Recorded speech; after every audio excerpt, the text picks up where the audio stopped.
स्वागत है आप सभी का एक बार पुनः हमारे चैनल पर। अब इस वीडियो में हम चर्चा करेंगे हरितालिका तीज। वैसे तो प्राय सभी इस व्रत को जानते हैं, बहुत ही उत्तम व्रत है और बहुत ही चर्चित व्रत है। इस व्रत का बहुत बड़ा महात्म है। हरितालिका तीज का व्रत जो है भाद्रपद शुक्ल पक्ष की तृतीया को किया जाता है और ये व्रत जो है सुहागिन स्त्रियों का व्रत है, सौभाग्यवती स्त्रियों का व्रत है। और साथ में इस व्रत को करने से हमारी कन्याएं जो हैं उनको उत्तम वर की प्राप्ति भी होती है और विवाह की कामना की पूर्ति होती है, अच्छा वर मिलता है, अच्छा घर मिलता है। इस हरितालिका व्रत के बारे में ये कहा गया है कि ये व्रत भगवान शिव और माता पार्वती को समर्पित है।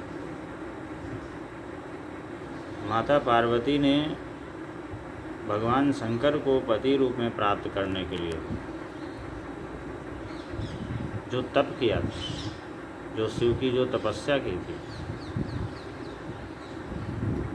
वो उस तपस्या के परिणाम से उन्होंने भगवान शिव को पति रूप में प्राप्त किया।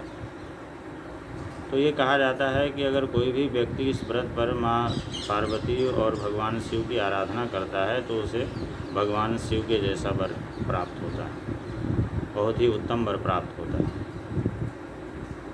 माता दूसरे जन्म में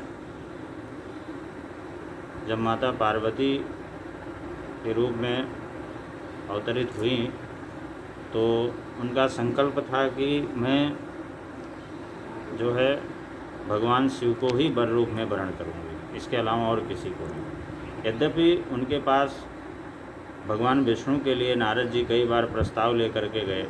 उन्होंने कहा कि भगवान विष्णु बहुत ही उत्तम हैं आपके लिए, बहुत ही श्रेष्ठ रहेंगे, लेकिन माता पार्वती जी नहीं चाहती थी उनको वर रूप में, पति रूप में स्वीकार करना।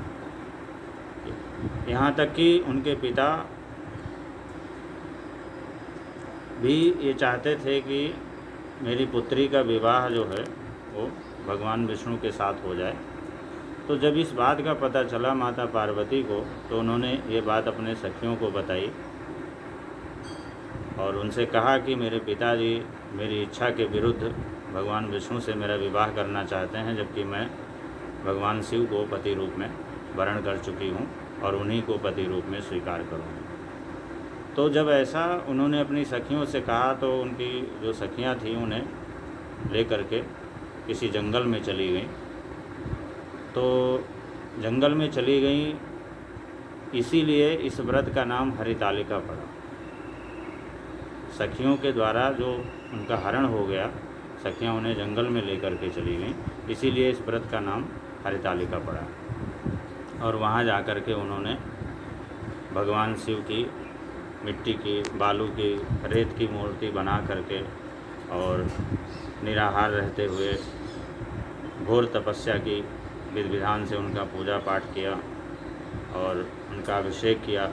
अगले दिन जब तृतीया तिथि हुई हस्त नक्षत्र से युक्त, इस व्रत में हस्त नक्षत्र से युक्त तृतीया तिथि का बहुत बड़ा महात्म है।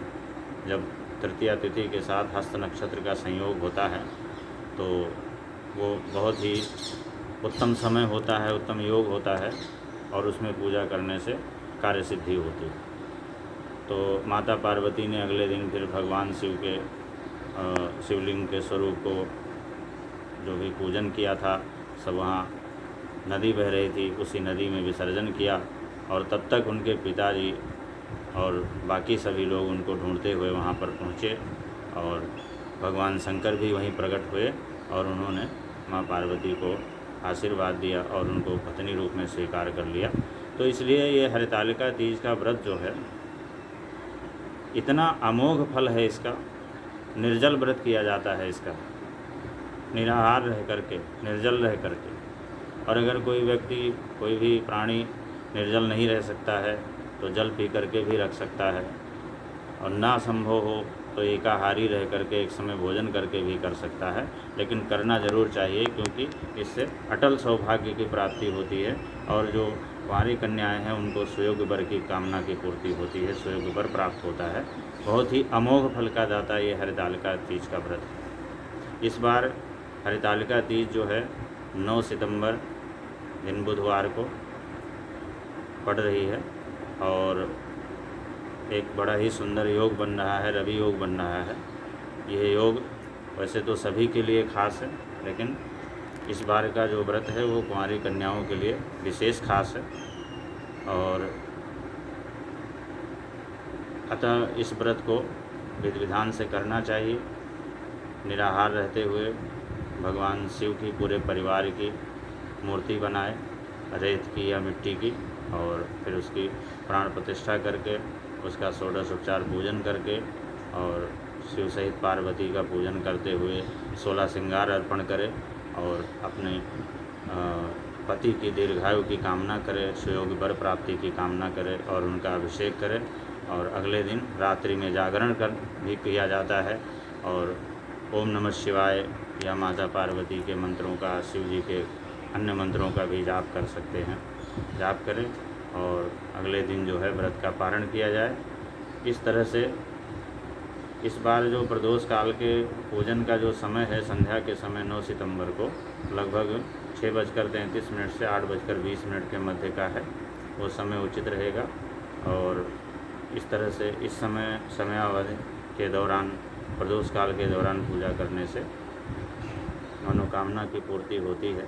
वैसे तो पूरे दिन कभी भी किया जा सकता है, पूरे दिन ही ये पर्व होता है, बहुत बड़ा पर्व है, लेकिन अगर समय प्रदोष काल के समय की बड़ी ज़्यादा महत्ता है तो उस समय पूजन करना चाहिए और पूजन करके भगवान से प्रार्थना करें।